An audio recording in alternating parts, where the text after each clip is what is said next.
a city starving, a people breaking. One moment that changed everything. Bread, bullets, revolution. How Petrograd toppled the Tsar. What happens when an empire ignores the screams of millions? When hunger becomes rage?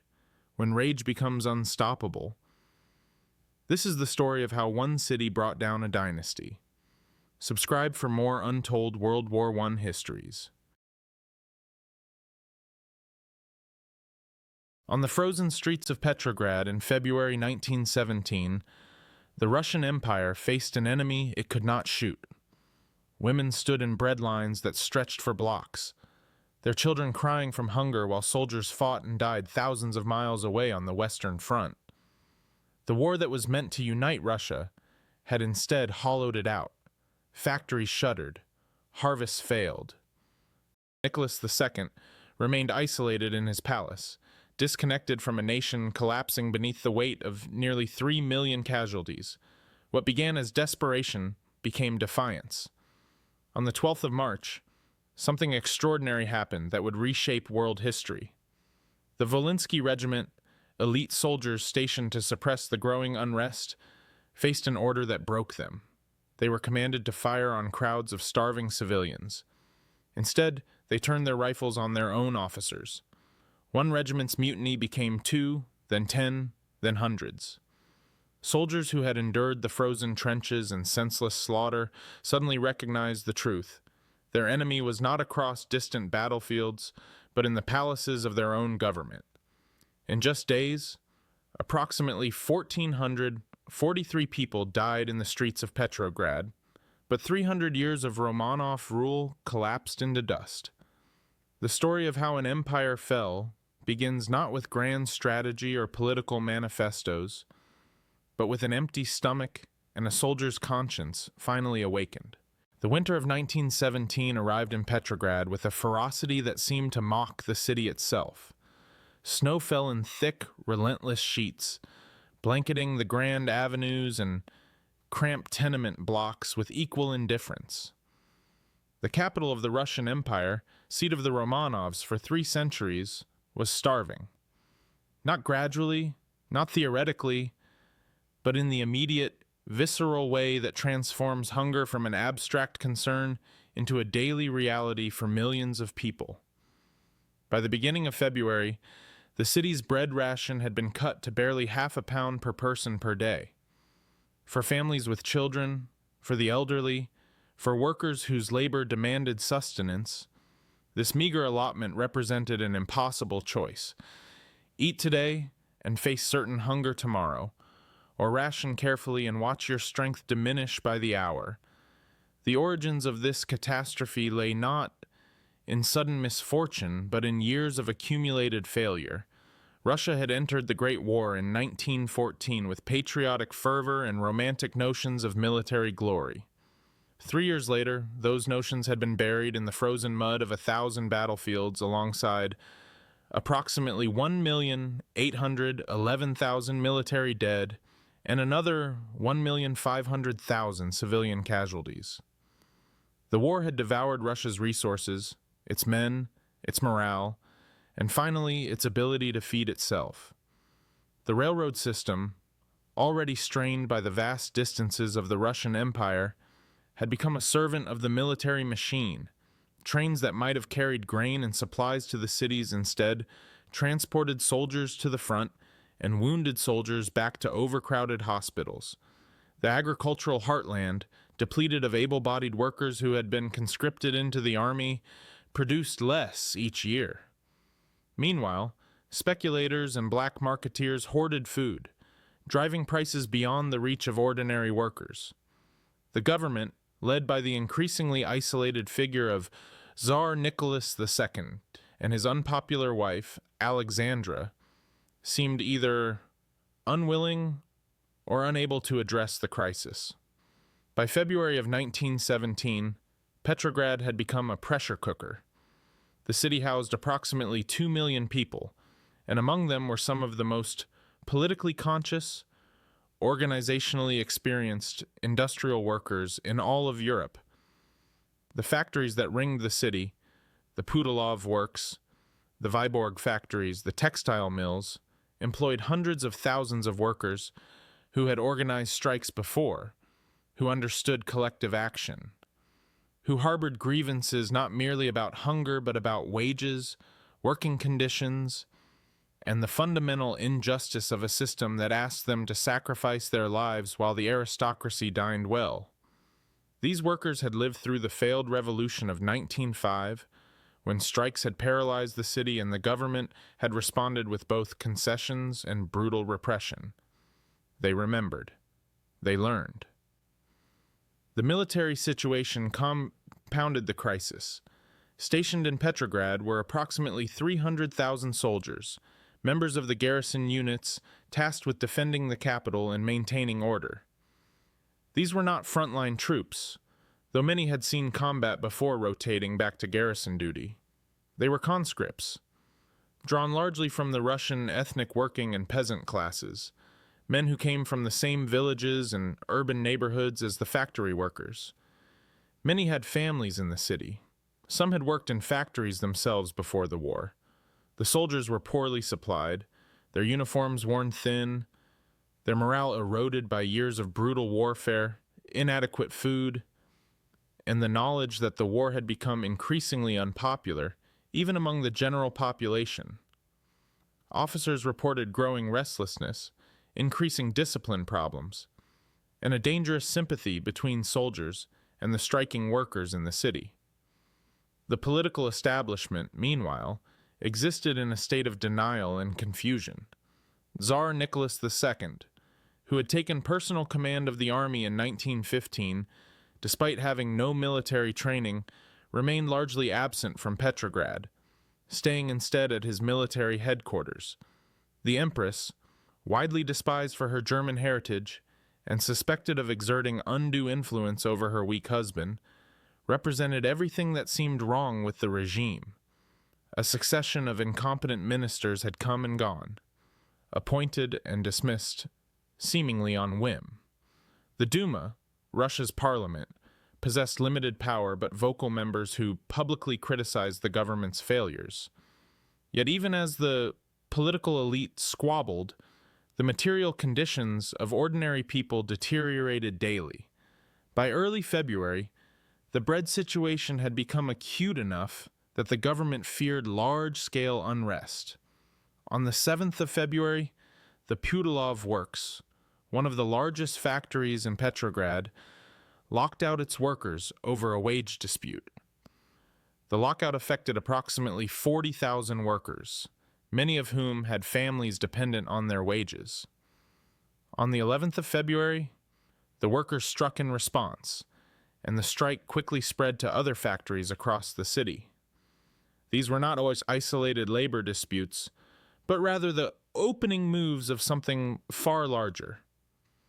The strike committees, influenced by Bolshevik, Menshevik, and socialist revolutionary organizers, began calling for demonstrations to coincide with the anniversary of the 1905 revolution on the 23rd of February. The government, aware of the danger, issued warnings and prepared its security forces. General Sergei Kabalov, commander of the Petrograd garrison, received orders to suppress any large demonstrations. He reported to his superiors that he would have the situation under control. The morning of the 23rd of February dawned cold and gray. The previous day had seen scattered demonstrations, but nothing on the massive scale that organizers had hoped for. Police and Cossack cavalry had dispersed crowds, and some observers wondered whether the revolutionary moment might pass. But the morning of the 23rd brought a change. Women, primarily, began to gather in the working-class districts. They were mothers and wives and widows, women who spent hours each day standing in bread lines, women who had watched their children go hungry, women who had lost husbands and sons to the war. Some historians debate the precise composition of these early crowds, but the evidence is clear that women constituted a significant portion of the demonstrators, particularly in the early hours. They carried signs reading, "Give us bread," and "End the war." They sang revolutionary songs, and crucially, they moved toward the center of the city, toward the symbols of power. The government's response revealed the fundamental problem it faced. General Kabalov ordered troops to block the bridges across the Neva River, effectively dividing the city and preventing the crowds from reaching the government buildings and the Winter Palace on the other side. He ordered cavalry charges against the crowds. He ordered soldiers to fire warning shots. But something was happening in the psychology of the troops, something that no general could fully control. The soldiers firing on the crowds were not professional soldiers in the service of a distant state. They were conscripts, many of them only recently mobilized, many of them sympathetic to the workers' grievances. They were firing on people who looked like their mothers, their sisters, their neighbors. Some soldiers fired as ordered, but others deliberately aimed high or refused to fire at all. Officers reported increasing incidents of insubordination. The psychological barrier between the military and the civilian population, which any regime depends upon to maintain order through force, was beginning to crack. Over the next few days, the demonstrations grew larger and more intense. By the 24th of February, crowds numbered in the tens of thousands. By the 25th, they swelled to perhaps 200,000 or more, filling the streets despite the cold and despite the military presence. Barricades began to appear, fires were set, shops were looted. The city descended into a state that hovered between riot and revolution. General Kabalov reported to his superiors that the situation was deteriorating. He requested reinforcements. The Tsar, still at his military headquarters, issued orders that the demonstrations were to be suppressed with whatever force was necessary. The general's response was grim. He would obey, but he was not optimistic about the outcome. The pivotal moment came on the 12th of March, when the soldiers of the Volinsky Regiment, an infantry unit stationed in Petrograd, mutinied. The regiment had been ordered to fire on crowds of demonstrators and the soldiers. After years of war, after watching their comrades die in seemingly pointless attacks, after learning of the food shortages afflicting their families in the city, refused. Not all of them, the mutiny was not unanimous, but enough. Approximately 10,000 soldiers initially participated in the mutiny, and the number swelled to around 60,000 as other units learned of the rebellion and joined it. Officers who tried to restore discipline were shot by their own men. Soldiers threw down their weapons or used them to fire on police and security forces still loyal to the regime. Within hours, the military structure that General Kabalov had relied upon to maintain order had disintegrated. The implications were immediately apparent to every observer. An empire cannot be held together by force alone if the military instruments of that force turn against the regime.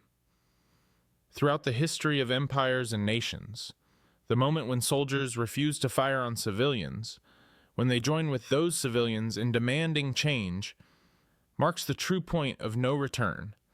The political leadership could still hope for negotiation, for compromise, for some way to restore order while making concessions. But once the military had fractured, once soldiers and workers had begun to fight together against the security forces of the state, the old system was already effectively finished. It would take a few more days for the formal machinery of government to collapse, but the outcome was no longer in doubt. The soldiers who mutinied were not revolutionaries in the ideological sense. Most of them had no detailed program for what should replace the Tsarist system. They were responding to immediate conditions, the war that had killed so many of their comrades, the hunger that afflicted the city, the incompetence and indifference of the political leadership, the fundamental sense that the system they were being asked to defend had lost its moral legitimacy. Letters and diary entries from soldiers of this period reveal men torn between duty and conscience, men who had been pushed to the breaking point. One soldier, whose name is lost to history, wrote to his family, "They ask us to shoot the mothers and wives of our comrades. They ask us to defend a government that has led us into catastrophe. I cannot do it anymore. I will not do it anymore. These were not the words of a committed revolutionary, but of an ordinary man who had reached the limit of what he could endure. The workers and civilians who filled the streets were equally motivated by immediate necessity rather than abstract ideology. The bread shortages were real and worsening. The war continued to consume resources and lives. The government offered no solutions and seemed incapable of addressing the crisis. When the soldiers began to join the crowds rather than disperse them, when the military structure collapsed, it felt like a moment of liberation, like a sudden possibility that change might be possible. The crowds grew more confident. They moved toward the government buildings. They stormed police stations and released political prisoners. They occupied key strategic points throughout the city. The revolution, such as it was, had begun not from a carefully laid plan, but from the convergence of hunger, war weariness, military mutiny, and the fundamental refusal of ordinary people to accept the status quo any longer. By the 15th of March, approximately 1,443 people had been killed during the course of the uprising, civilians and soldiers combined. This number, significant as it was, paled in comparison to the daily casualties of the Great War. But it was precisely the fact that this revolution had succeeded with relatively limited bloodshed, that soldiers had refused to slaughter civilians in large numbers, that gave it its transformative power. The Tsarist regime had survived previous crises, previous revolts, through ruthless military suppression. Now, for the first time, that tool had been taken away. The soldiers, the very instrument of the regime's power, had become agents of its destruction. The Tsar, still isolated at his headquarters, finally began to understand the gravity of the situation. But understanding came too late. Events had already moved beyond the point where his wishes or orders mattered. The machinery of the empire was grinding to a halt. The question now was not whether the Tsarist system would survive, but what would replace it. The week that followed the initial breadline protests transformed Petrograd from a city of discontent into a powder keg waiting for ignition. By the 8th of March, 1917, International Women's Day, the streets had become something unprecedented in the empire's history. A stage where ordinary people would dictate the terms of their own struggle. What had begun as desperate hunger had evolved into something far more dangerous to the established order. The women who had stood in frozen queues for bread had become the vanguard of a revolution that would shake the foundations of imperial Russia. The Petrograd garrison, composed of approximately 300,000 soldiers, represented the most volatile element in this equation. These were not the seasoned troops fighting on the Eastern Front. These were conscripts, many of them industrial workers and peasants who had been pulled from their civilian lives and thrust into uniform. They were weary after 3 years of brutal conflict that had claimed approximately 1,811,000 military lives and 1,500,000 civilian deaths across the empire. They were hungry, they were cold, and increasingly, they were sympathetic to the very people they had been ordered to suppress. On the morning of the 8th of March, as women poured into the streets demanding bread and an end to the war, the military authorities faced a decision that would determine the fate of the dynasty. General Kabalov, the commander of the Petrograd garrison, received orders to restore order by force. It was a command that seemed reasonable from the perspective of the palace, but it was a command that would prove impossible to execute.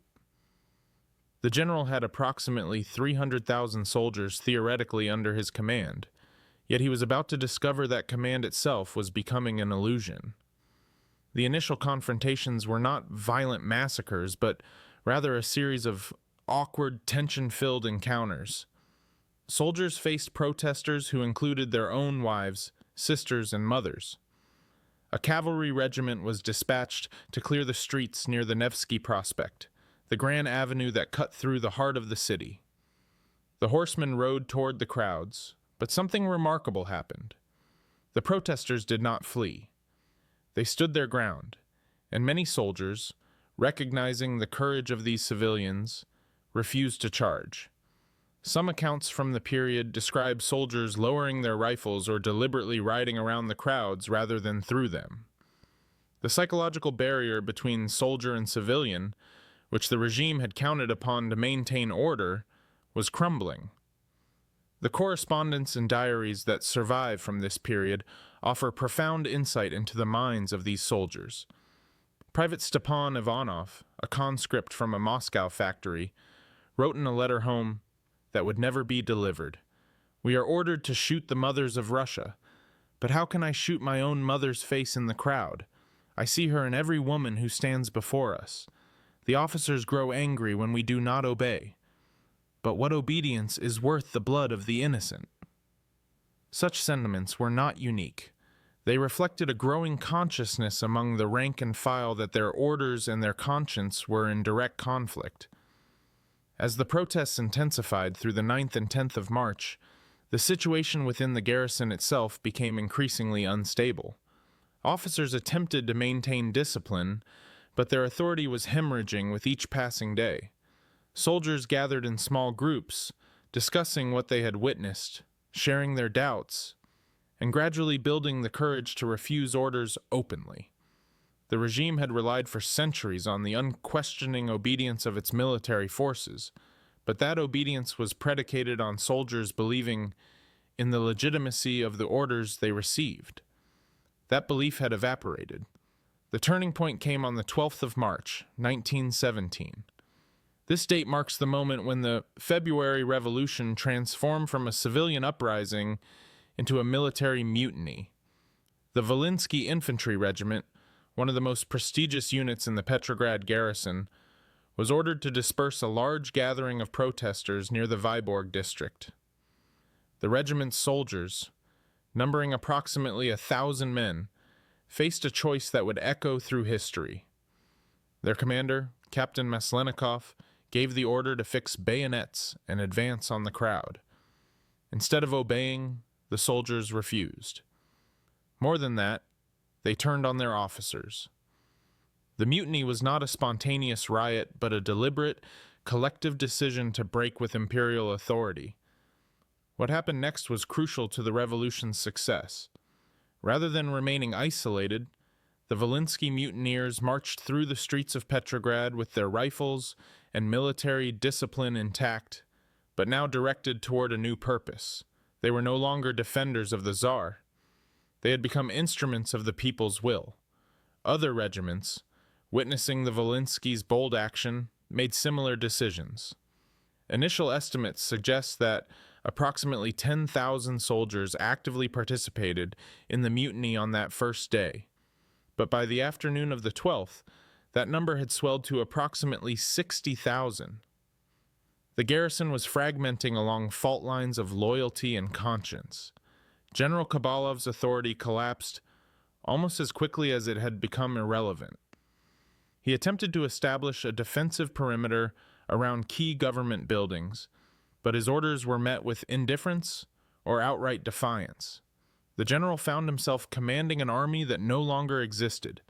In his final report before fleeing the city, Kabalov wrote, "The garrison has ceased to exist as a military force. Discipline is broken. The men will not obey orders. I have no force capable of suppressing the uprising."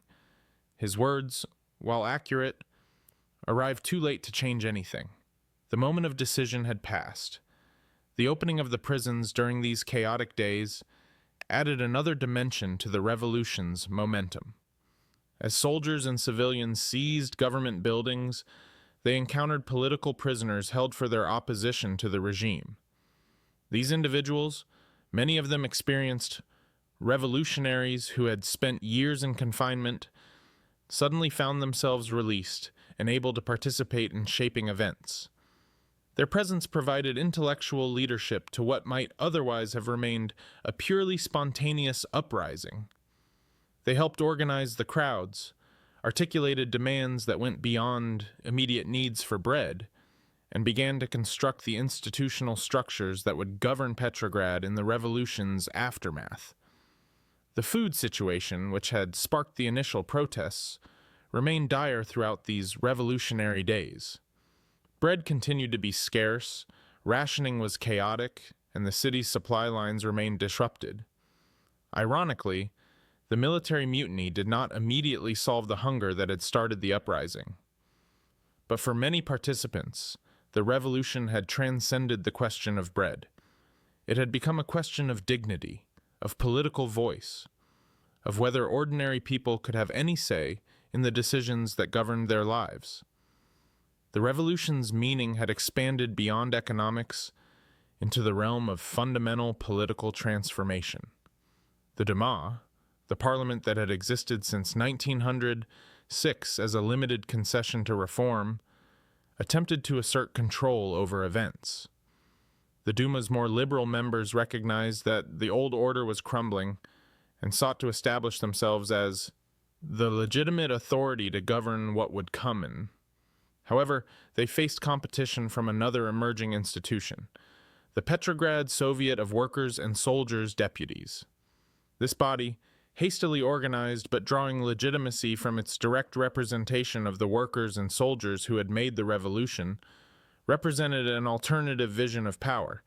The Soviet was seen by many as more genuinely representative of the people's will than the Duma, which was viewed as an institution of the elite. The tension between these two centers of power would shape the political landscape for months to come. The role of propaganda and information control during these days cannot be overstated. The regime's failure to manage information effectively had created a vacuum that revolutionary activists rushed to fill. Bolsheviks, socialist revolutionaries, Mensheviks, and other radical groups distributed pamphlets, gave speeches, and organized meetings. Their message was simple and powerful. The revolution was not merely about bread, but about fundamental change. The war which had killed so many and impoverished so many more must end. The Tsar, who had proven incapable of governing effectively, must go. The old order, with all its inequalities and injustices, must be swept away. This propaganda did not create the revolution. Hunger and war had done that, but it channeled the revolution's energy toward more radical goals. The psychological impact of these events on the soldiers cannot be understated. Many had expected that if they refused orders, they would face execution or severe punishment. Yet as hours passed, and then days, and no punishment came, the fear that had held the military machine together dissolved. Soldiers who had lived under the threat of military discipline for years suddenly experienced a kind of liberation. Some accounts describe soldiers throwing their caps in the air, embracing one another, and weeping as they realized they would not be court-martialed for their defiance. This emotional release was part of what transformed isolated mutinies into a wholesale collapse of military discipline. By the 13th of March, the situation was essentially decided, though the formal abdication of Tsar Nicholas II would not come until the 15th. The military forces that might have defended the old order had ceased to exist as a coherent force. The approximately 1,443 casualties that the revolution would ultimately claim, a small number compared to the daily losses on the Eastern Front, had been sufficient to convince soldiers and civilians alike that the old regime was willing to shed blood to maintain its power. But that willingness had proven insufficient when soldiers themselves refused to be the instruments of that bloodshedding. The development of the revolution during these days also revealed the growing role of women in political action. The women who had stood in breadlines had become, in many ways, the moral core of the uprising. They were less likely to be shot than male workers, and they used this advantage to the full. They confronted soldiers, appealed to their humanity, and in many cases convinced them to join the revolution rather than oppose it. Contemporary accounts describe women kneeling before soldiers with their children, asking how they could fire on mothers and children. Whether such scenes occurred exactly as described, or have been somewhat romanticized by later historians, the underlying reality is clear. Women played a crucial role in breaking the psychological barriers that had held the military together. The destruction of symbols of imperial authority accompanied the military collapse. Police stations were burned, government offices were ransacked. Statues of the Tsar and his family were toppled. These were not merely acts of violence, but symbolic rejections of the old order. The revolution was not content with changing the people in power. It sought to erase the very symbols and institutions through which power had been exercised. This iconoclasm would prove to be a harbinger of more radical transformations to come. By the middle of March, the reality was inescapable, even to those at the highest levels of imperial authority. The Tsar, who had been away from Petrograd commanding the armies at the front, attempted to return to the capital but found his train blocked by mutineers. He never reached the city. On the 15th of March, 1917, he signed the abdication document that ended 300 years of Romanov rule. The empire that had seemed eternal, that had survived wars, famines, and revolutions, had collapsed in little more than a week. The speed of the collapse was staggering to contemporaries, and remains remarkable to historians. The rise that constituted this second act of the revolution was not a carefully planned seizure of power by revolutionaries with a detailed program. It was the explosive release of pressures that had been building for years, the pressure of hunger, the pressure of war, the pressure of living under an autocracy that seemed indifferent to suffering. The military mutiny that drove the revolution's success was not the result of Bolshevik agitation alone, though the Bolsheviks would later claim credit for it. It was the result of soldiers recognizing that their humanity was incompatible with the orders they were being given. The revolution rose not because it was inevitable in some abstract historical sense, but because millions of ordinary people decided that they could no longer tolerate the conditions in which they lived and the system that perpetuated those conditions. The rise had come, and nothing would ever be the same again. The morning of the 12th of March arrived in Petrograd like a knife's edge. The city had become a battlefield, though not in the traditional sense that military strategists understood. There were no trenches carved into the frozen earth, no artillery batteries positioned on distant ridges. Instead, the streets themselves had become the contested ground, and the true enemy was not visible on any map. It was something far more dangerous to the Tsarist regime, the collapse of military discipline itself. By this point in the uprising, approximately 300,000 soldiers occupied the Petrograd garrison. These were men drawn from across the Russian Empire, conscripted into service, many of them already bearing the psychological scars of 3 years of brutal warfare on the Eastern Front. They had endured gas attacks, machine gun barrages, the desperate cold of winter trenches, and the incompetence of officers who seemed indifferent to their suffering.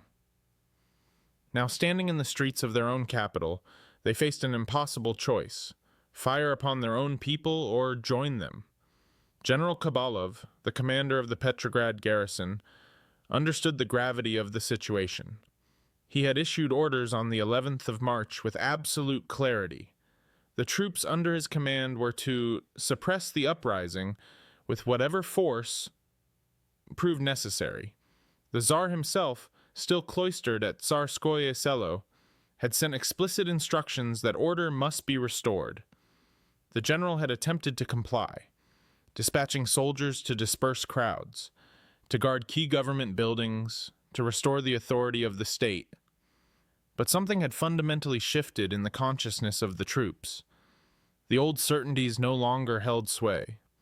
The Volinsky Regiment, also known as the Volinsky Infantry Regiment, stood at the critical juncture of history. These soldiers had arrived at their barracks on the morning of the 12th of March, carrying their rifles, their uniforms bearing the dust of multiple deployments. Their commander had given them their orders: march into the streets and shoot to kill if necessary, But as they stood in formation, something remarkable occurred. The men spoke among themselves in low voices. They had seen the faces of the protesters.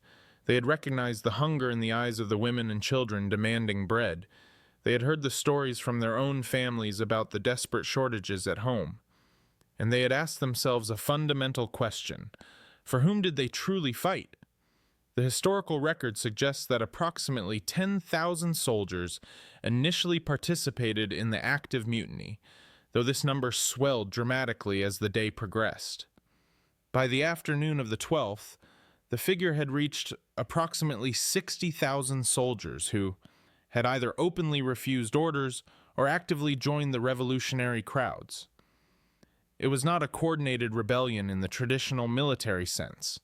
Rather, it was a spontaneous cascading of moral failure, where one unit's refusal to fire emboldened the next unit to do the same.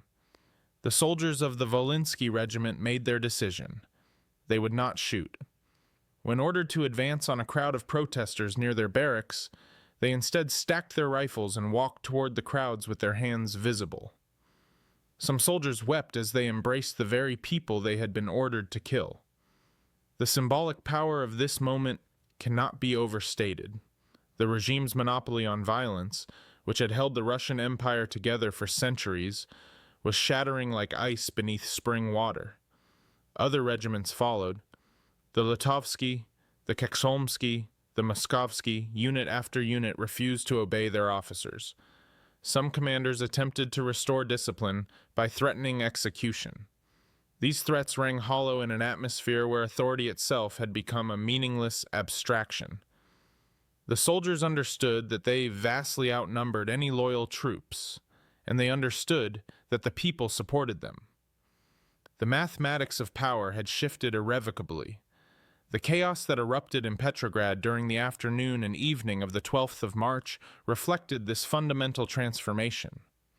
Without military enforcement, the structures of state authority began to collapse like a house of cards. Prisons were opened, and inmates poured into the streets. Police stations were overrun. Government buildings that had seemed impregnable now stood vulnerable to crowds that no longer feared the rifles of soldiers. The symbolism was profound. The machinery of oppression, which had seemed permanent and immovable, was revealed to be dependent upon the willingness of armed men to use their weapons. Once that willingness disappeared, the entire edifice crumbled. The historical record documents approximately 1,443 deaths during the February Revolution in its totality. This figure, while significant, requires cant. These casualties occurred over the course of several days of urban uprising, in a largely spontaneous movement that lacked the organization and planning of a military campaign. Some of these deaths resulted from soldiers who remained loyal to the regime attempting to suppress the crowds. Others came from the chaos of the breakdown itself, from looting and violence that erupted as the rule of law dissolved. Still others were the tragic casualties of revolution. Protesters shot in the streets, soldiers killed by those attempting to prevent them from joining the uprising, civilians caught in the crossfire of collapsing authority. The Tsar, at this crucial moment, was physically removed from the capital.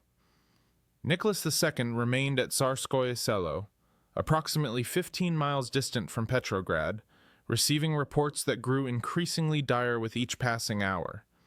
The reports from General Kabalov became progressively more alarming.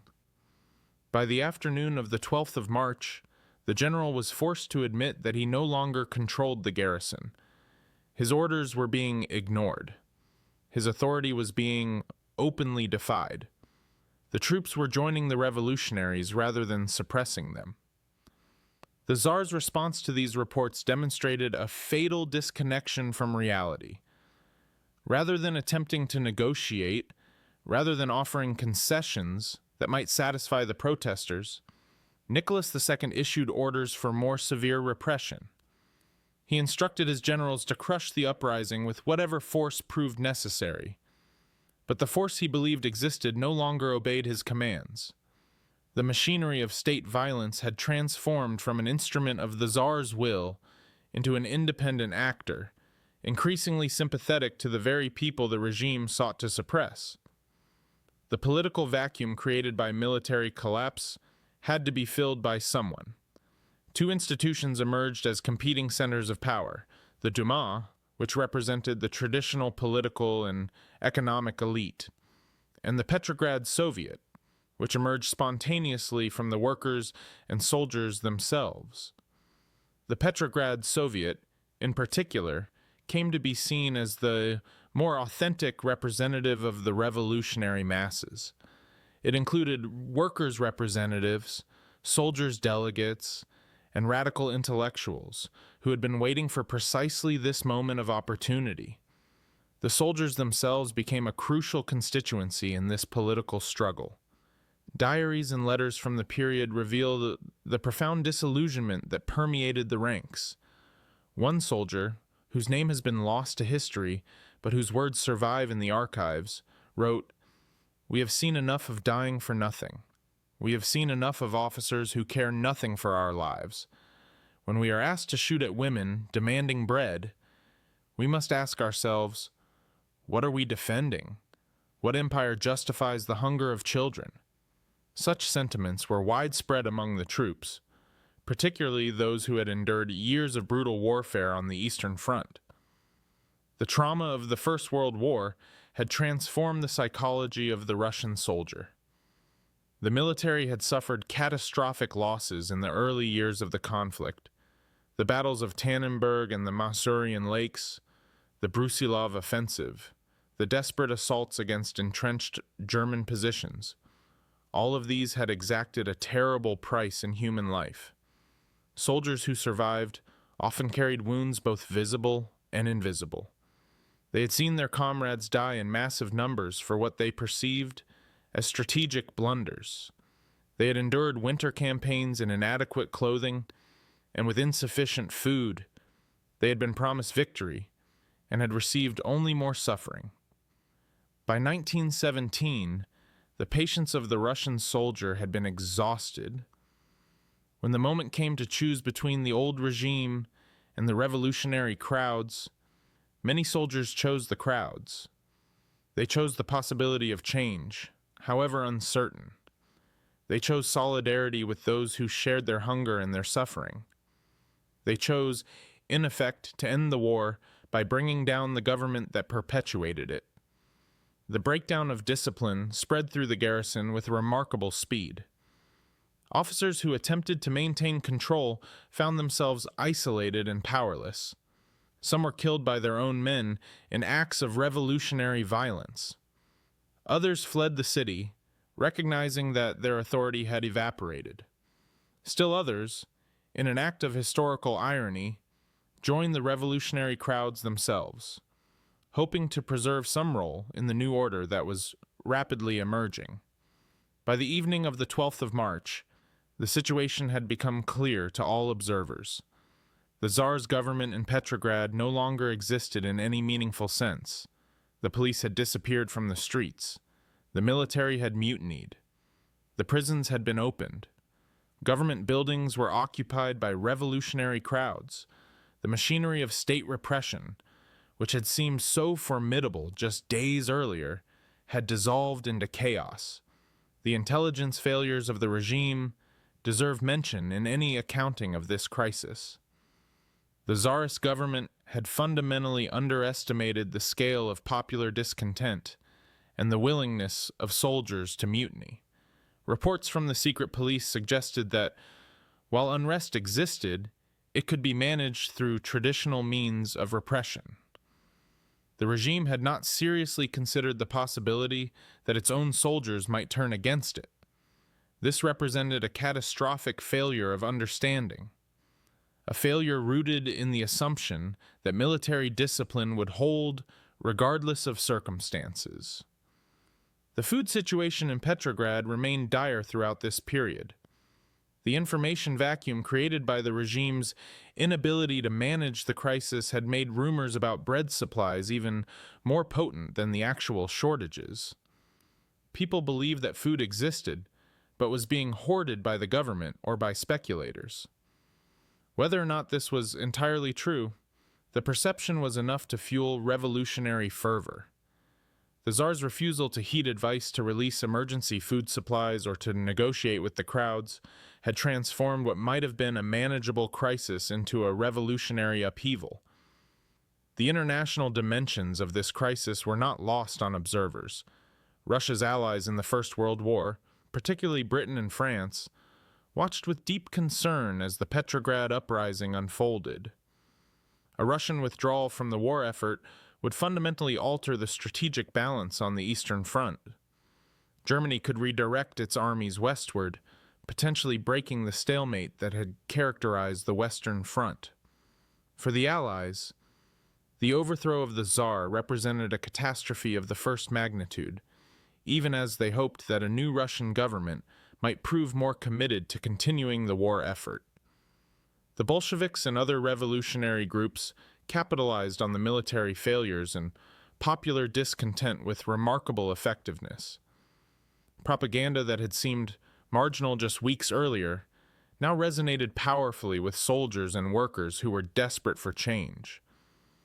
The revolutionary narrative that the war was an imperialist adventure, that the Tsar and his government were incompetent and corrupt, that a new order based on workers' and soldiers' councils was possible, suddenly seemed not merely plausible, but inevitable. By the evening of the 12th of March, the old order had effectively ceased to exist in Petrograd.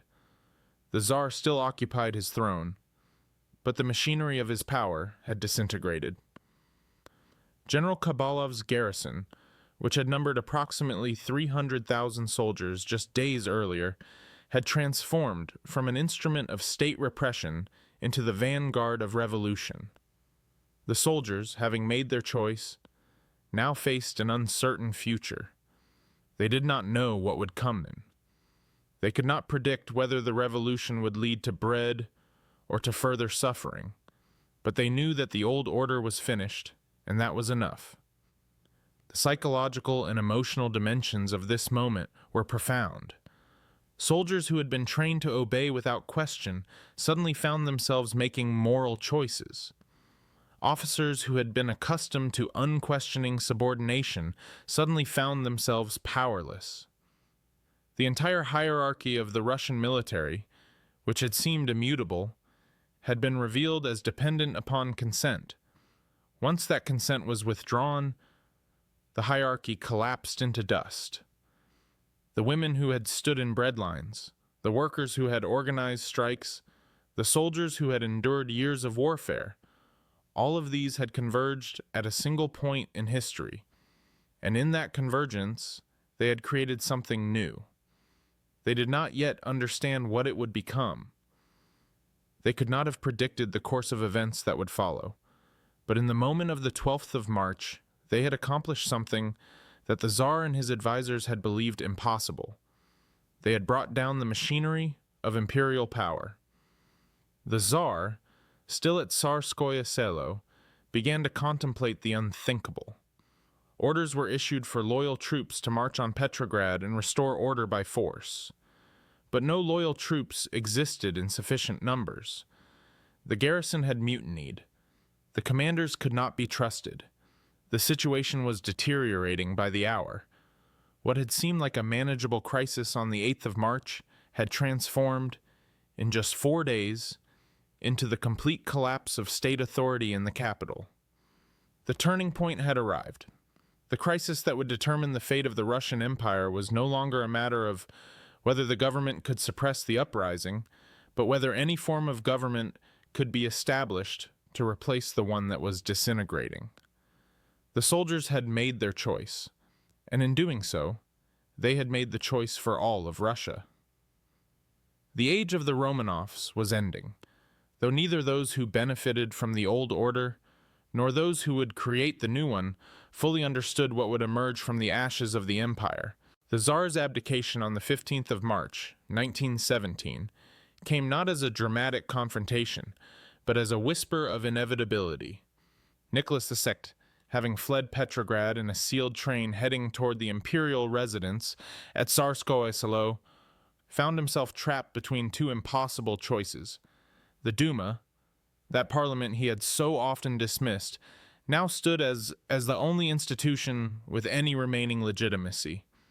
The Petrograd Soviet, composed of workers' and soldiers' representatives, had emerged as a rival center of power, commanding the loyalty of the very military units that had turned against their sovereign. The Garrison, isolated and abandoned by nearly every general of consequence, signed the document of abdication with the resignation of a man who had already lost everything, but did not yet fully comprehend the magnitude of his loss. The city of Petrograd itself seemed to exhale after days of holding its breath. The barricades that had transformed the Nevsky Prospect into a maze of overturned carriages and hastily erected fortifications remained as monuments to what had transpired. Yet the nature of the city's transformation was far more profound than the physical scars visible on its streets. Approximately 1,443 lives had been lost during the uprising itself, a figure that represented both the intensity of the conflict and, paradoxically, the restraint shown by soldiers who could have inflicted far greater devastation had they maintained their discipline and allegiance to the old regime. These casualties, though tragic, paled in comparison to the 1,811,000 military deaths and 1,500,000 civilian deaths that Russia would ultimately suffer across the broader span of the First World War. Yet these specific deaths in Petrograd during those fevered days of March held a significance that transcended mere numbers. They represented the moment when the machinery of imperial power finally ground to a halt. The soldiers who had made the revolution possible now faced an uncertain future. The approximately 10,000 mutineers from the Volinsky Regiment and other units who had initially refused to fire upon civilians had swelled to an estimated 60,000 by the 12th of March, their numbers growing as unit after unit abandoned their officers and joined the crowds. These men, largely Russian ethnic infantry conscripts drawn from diverse social backgrounds, shared common grievances that had accumulated across 3 years of brutal warfare. Their diaries and letters, preserved in archives across Russia and Europe, reveal the psychological and emotional toll that the war had extracted. One soldier, whose identity has been lost to history, wrote in his journal during the final days of the uprising, "We cannot shoot our own people. We cannot shoot the mothers and sisters of our comrades. What are we fighting for if not for them? What loyalty do we owe to those who sent us to die in the mud and snow of the front?" The breakdown of military discipline that General Kabalov had attempted to prevent had become inevitable long before the final days of the uprising. Kabalov, commanding the Petrograd garrison of approximately 300,000 soldiers, had received orders from the Tsar to restore order by force. Yet the general found his authority crumbling with each passing hour. The officers who might have enforced discipline had either fled the city or been swept up in the revolutionary fervor themselves. The soldiers under their command, starving and exhausted, were far more sympathetic to the breadline protesters than to their commanders. When Kabalov attempted to organize a final show of force on the morning of the 12th of March, he discovered that no effective military leadership remained loyal to the Tsar in Petrograd. His orders were ignored or countermanded by mutinying troops. By noon, General Kabalov had abandoned his post, and the machinery of Tsarist military authority had ceased to function entirely. The Petrograd Soviet and the Duma, those two competing centers of power that had emerged from the chaos, now faced the monumental task of establishing some form of governmental structure from the ruins of imperial authority. The Duma, that long-dismissed parliament, represented the aspirations of the liberal bourgeoisie and moderate reformers who believed that Russia could be transformed into a constitutional monarchy or perhaps even a republic, but one guided by educated propertied classes. The Petrograd Soviet, by contrast, represented the workers and soldiers whose actions had actually toppled the Tsar. The tension between these two institutions would define the next 8 months of Russian history, ultimately culminating in the Bolshevik seizure of power in October of that same year. The consequences of the February Revolution rippled outward, far beyond the streets of Petrograd. The destabilization of Russia's war effort became immediately apparent. The military apparatus that had been holding back the German armies on the Eastern Front now teetered on the brink of collapse. Soldiers, emboldened by the success of the revolution and the removal of their Tsar, began to question why they should continue to fight in a war that many now viewed as belonging to the old regime, and the information vacuum that had characterized the Tsarist period persisted and even deepened. The regime's failure to manage both information and food supplies had created a void that revolutionary propaganda, particularly that disseminated by Bolshevik agitators, rushed to fill. International observers, from Berlin to London to Washington, watched with a mixture of fascination and alarm as the Russian Empire, one of Europe's great powers, underwent a fundamental transformation. The prisons of Petrograd had been opened during the uprising, and their contents released into the streets. Political prisoners, common criminals, and those held for debt all emerged blinking into the revolutionary light. Some would become agents of the new order, others would simply disappear into the chaos. Looting had occurred in certain quarters of the city, though the scale of such disturbances was far smaller than might have been expected given the complete breakdown of civil authority. The people of Petrograd, despite their suffering and their revolutionary fervor, had not descended into the anarchic violence that terrified the middle classes and the diplomatic corps, observing events from their embassies and hotels. In the weeks and months that followed the abdication, the Tsar himself became a prisoner. Nicholas II, once the undisputed sovereign of the largest land empire in the world, found himself confined first at Tsarskoye Selo, then moved repeatedly as the political situation deteriorated. His wife, the Empress Alexandra, and their 5 children, the 4 daughters and the young heir, Alexei, shared in his captivity.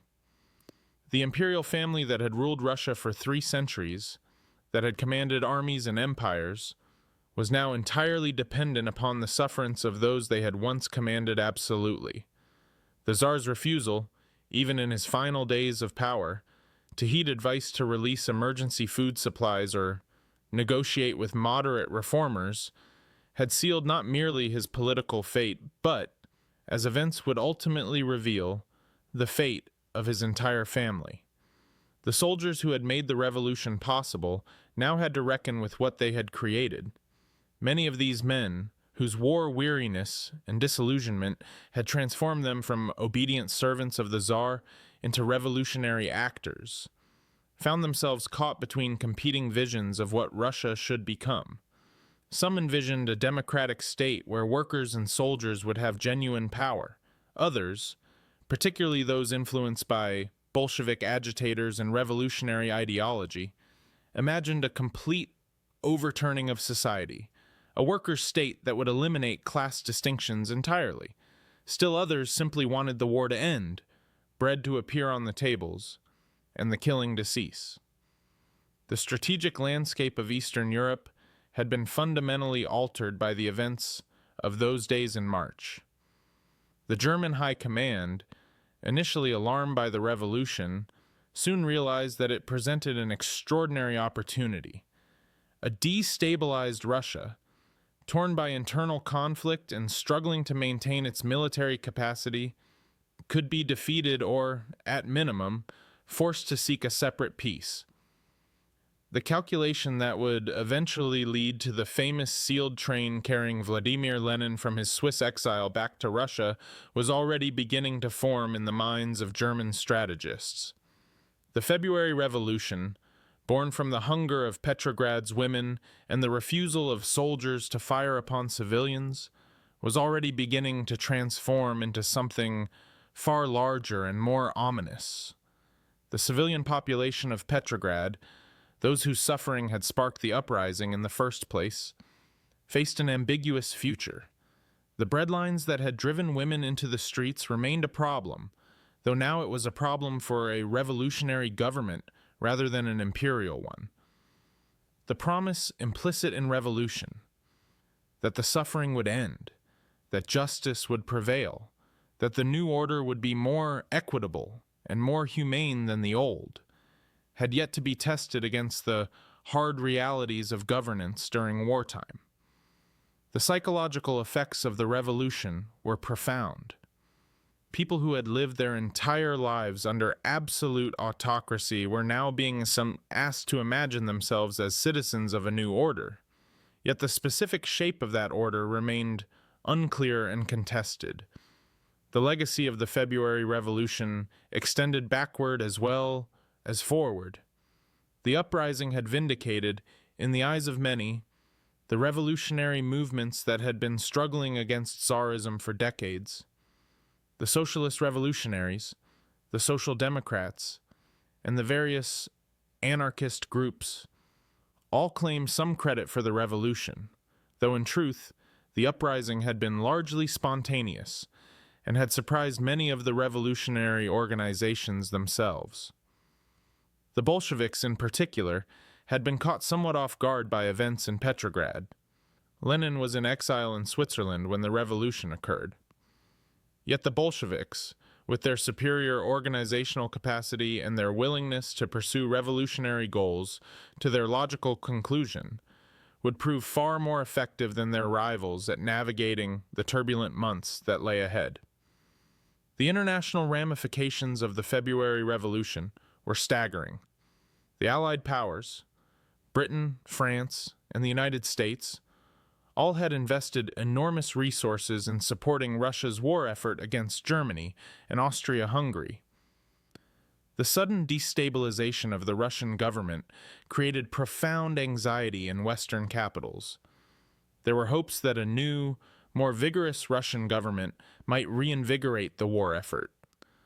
There were also fears that Russia might negotiate a separate peace, leaving the Western powers to face the full weight of German military power. These anxieties and hopes would shape international relations and military strategy for years to come. The terrain of Petrograd, that great city of canals and grand avenues, had been transformed by the revolution. The streets that had witnessed the passage of imperial processions now bore the scars of barricades and street fighting. The Winter Palace, that symbol of imperial power, remained standing but was now a building without a master. The Tauride Palace, where the Duma met, had become the seat of competing authorities, with the Petrograd Soviet occupying its lower floors while the Duma struggled to maintain its authority from above.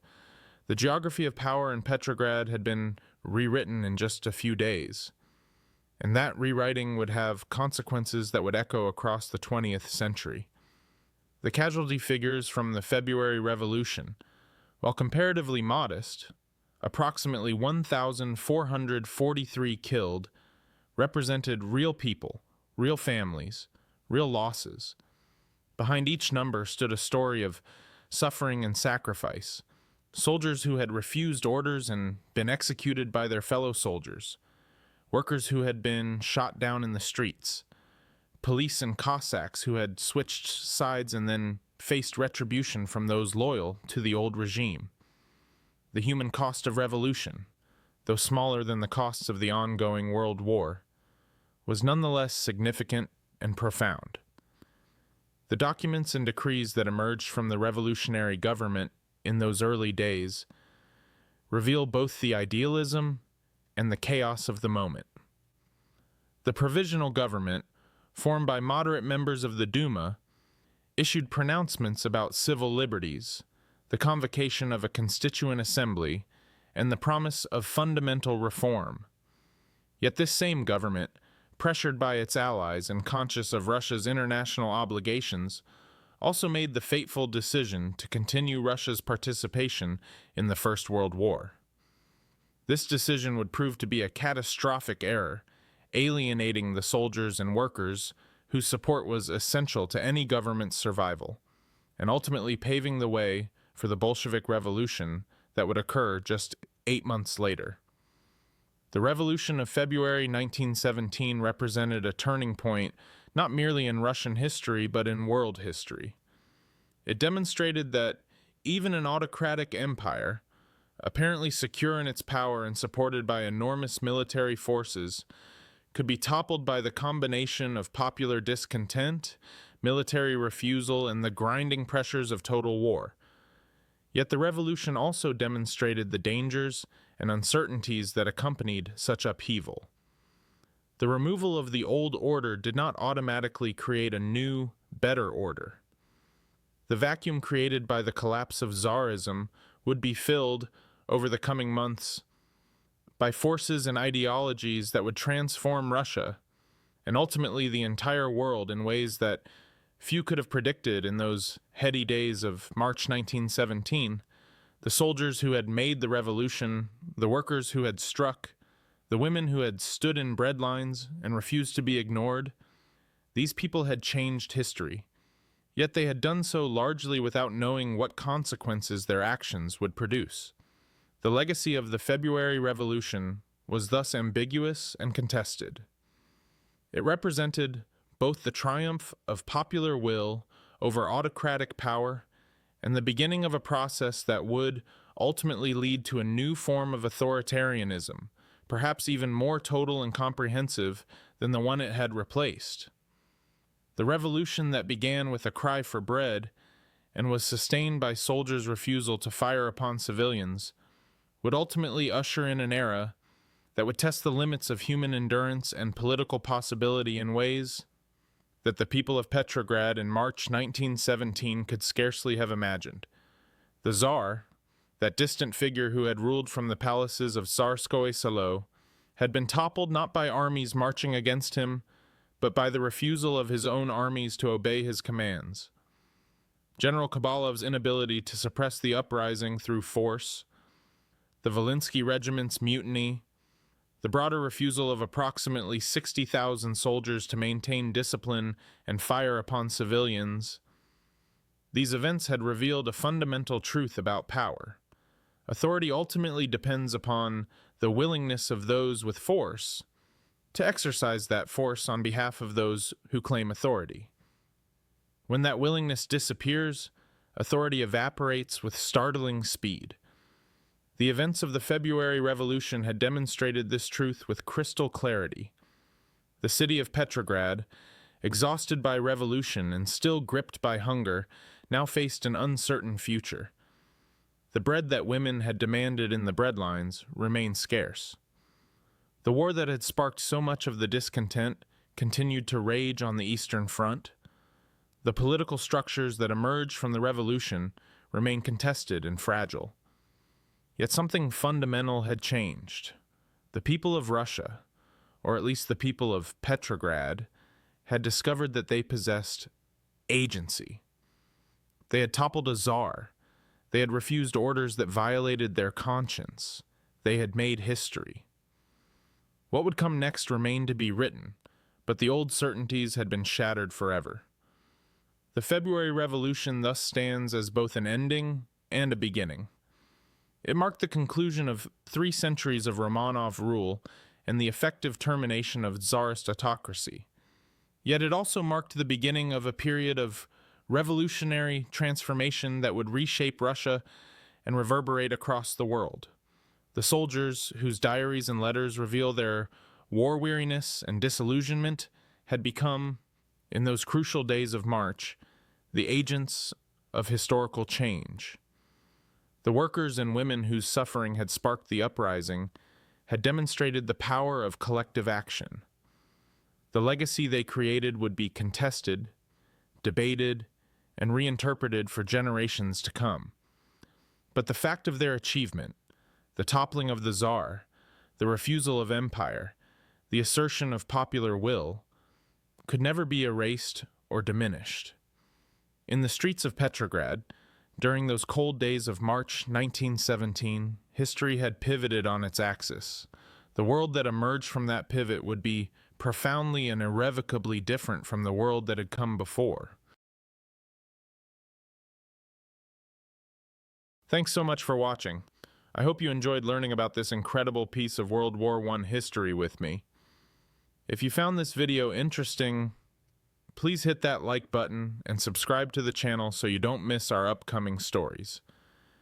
There's so much more to explore from this era, and I'd love to have you join us on this journey. Drop a comment below and let me know what you thought about today's topic. What surprised you most? What would you like to see next?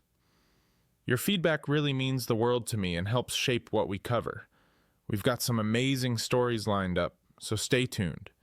Thanks again for being here. Stay curious and keep learning. See you next time.